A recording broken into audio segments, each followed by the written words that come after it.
El pressupost és guapo, eh? La sèrie està molt bé. O sigui, no falta de res, diguem. I quan sortiu de la gravació, sou conscients dels efectes de pospo que després faran que el monstre marí sigui molt gran i que la cascada sigui molt perillosa? Tot això ho visualitzeu? Sí, perquè ens ho expliquen, clar, nosaltres tenim cromes i és en plan, tu estàs mirant cap allà i allà el que veus és això, no? O el de la cascada, sobretot, que van ser dies i dies d'estar penjats amb arnès a no sé quants metres d'alçada i ens deien, això serà així, això, tal, no sé què.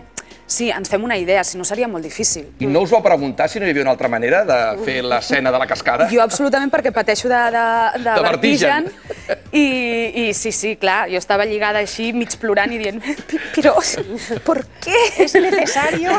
¿Qué he hecho yo? La tele se puede hacer trampa. Aquí tenim a la Rositis moltes incògnites. La primera és quan passa el repartidor de Coca-Cola i de Minute Maid, perquè de sobte sembla que només en quedi una, i jo vaig veient que algun repartidor passa d'amagades. Bueno, és que anem trobant cargaments aquests de vaixells que s'han d'allò i, bueno, d'allà traiem, no? Però no hi ha un repartidor, no? Que passi el dimecres? Jo crec que no. No. Jo tinc una pregunta, també. Sí? Per què no està aquí el Víctor? És que el Víctor és el... Jo crec que avui ens matarà el Víctor Amela, eh? Sí, ens mata. Perquè a més el vaig convidar formalment, però també és cert que no li vaig dir que venia l'Irene Montalà. És veritat. I ara m'estarà maleint. Jolines, la meva àvia em va dir, si vas, fes-li un petó al Víctor. És que el Víctor és el president absolut del teu club de fans. Sí, doncs molt malament, hauria d'estar aquí. Tenim vicepresidents com el Berni, aquí ja... Igual ens està veient i bé. Jo he vingut pensant que hi seria.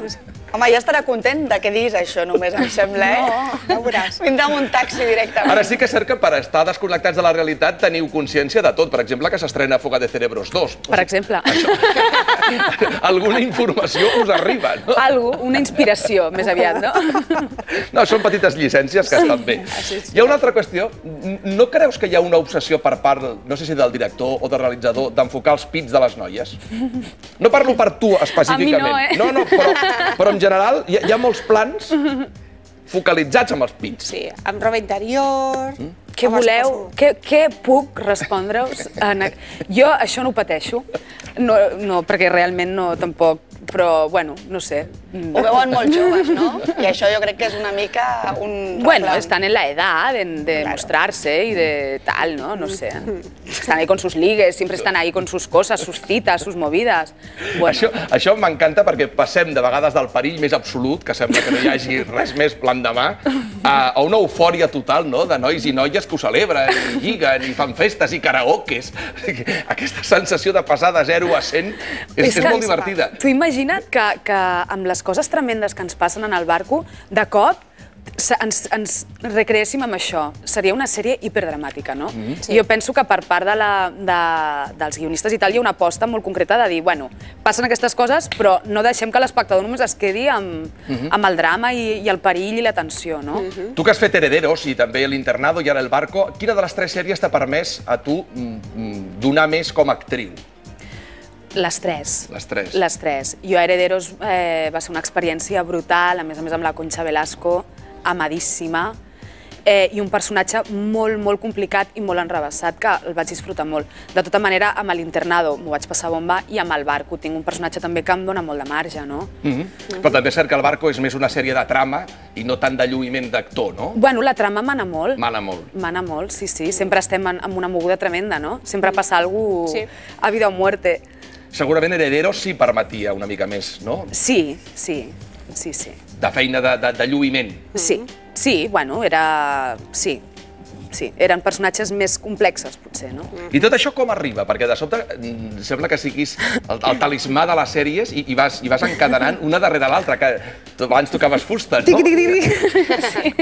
Això són ratxes o són casualitats o és que realment quan triomfes amb una sèrie, home, ja et tenen fitxada i després és més senzill? Els actors tenim ratxes. Esteu posant fotos meves amb sujetes, amb sostenidors. Serà possible? Però això no pateixis que no es veu, eh? Vale. Traieu les fotos del sostenidor. Perquè està la seva àvia i no li agrada. Perquè està la seva àvia. No, que és molt maca aquesta foto. Són maques, home, està molt bé. T'has perdut. Sí, m'he perdut. No, que suposo que arran de l'èxit d'una sèrie, home, tens bastants més números per protagonitzar una altra. Però també és cert que entre l'Internado i El Barco hi ha hagut poc temps. Vaig encadenar directament.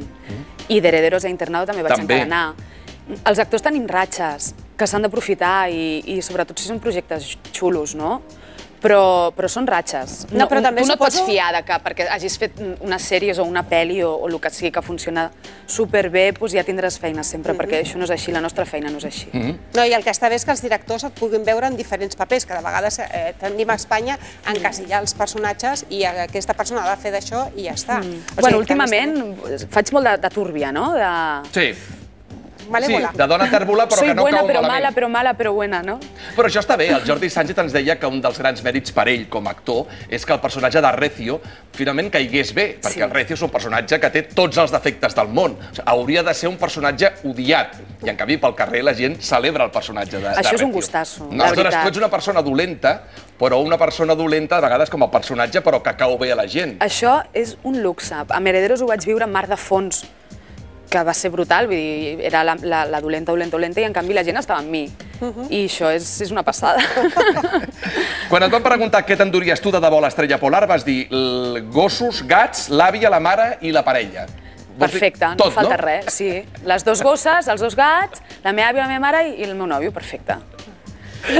Veig molta gent a l'Estrella Polar i molts animals. És el que jo necessito, amb això ja faig. I les papes que et fa la teva àvia, no? Ai, les patates viudes. Viudes, això és. Allà al menjador del bar ens fan unes patates que sempre penso... Es diuen patates de la buena senyora. Patates de la buena Buena senyora. senyora. I has esbrinat qui és la buena senyora? No, Qui s'amaga al darrere d'una patata? una senyora així. I prefereixes les patates de la teva àvia, clar. Sí, patates viudes. La teva àvia... La meva àvia fan incondicional d'aquest programa. Home, li agraïm com molt. es diu la teva àvia? Tothom li diu àvia, però es Àvia. diu Pepita. Pepita, Àvia Pepita. Pepita, moltíssimes gràcies. A veure si Batonets. compartim unes patates. Ella et comenta l'endemà la sèrie o no? L'endemà o 2 dies després et comenta la sèrie? Ella em comenta la sèrie una mica, però sobretot el que em comenta és el que dieu vosaltres a la sèrie. De la sèrie. Aleshores no hi ha perill perquè segur que li ha informat bé. Lo sé Perquè si hi ha algú todo. que no ha rebut ni mitja crítica és l'Irene Montalà. Estem salvats. I tant.